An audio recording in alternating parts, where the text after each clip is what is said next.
2 Samuel chapter 16. David and Ziba. When David had gone a short distance beyond the summit, there was Ziba, the steward of Mephibosheth, waiting to meet him.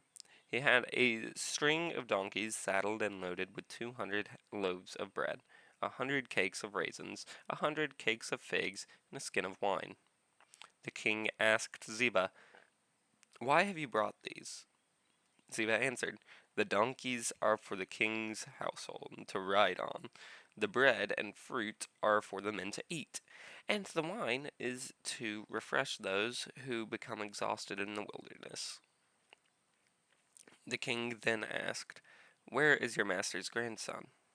Ziba said to him, "He is staying in Jerusalem, because he thinks today the Israelites will restore me to my grandfather's kingdom." Then the king said to Ziba, "All that belonged to Mephibosheth is now yours."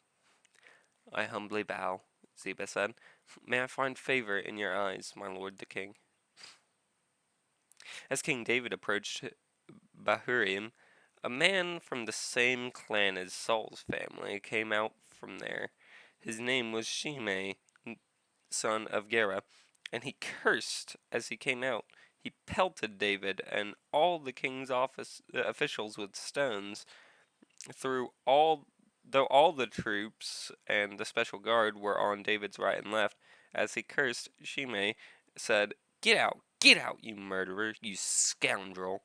The Lord has repaid you for all the blood you shed in the household of Saul, in whose place you have reigned. The Lord has given you the kingdom into the hands of your son Absalom. You have come to ruin, but because you are a murderer."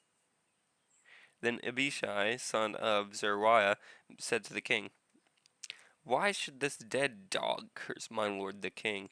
Let me go over and cut off his head." But the king said, "What does this have to do with you, you sons of Zeruiah? If he is cursing because the Lord said to him, 'Curse David,' who can ask, 'Why do you do this?'"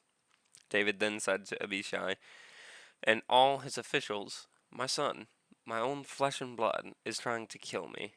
How much more, then, this Benjaminite? Leave him alone. Let him curse, for the Lord has told him to. It may be that the Lord will look upon my misery and restore me his covenant blessing instead of his curse today." So David and his men continued along the road while Shimei was going along the hillside opposite him, cursing as he went, and throwing stones at him, and showering him with dirt. The king and all the people with him arrived at their destination exhausted, and there he refreshed himself. Meanwhile, Absalom and all the men of Israel came to Jerusalem, and Ahithophel was with him. Then Hushai the Archite, David's confidant, went to Absalom and said to him, "Long live the king! Long live the king!"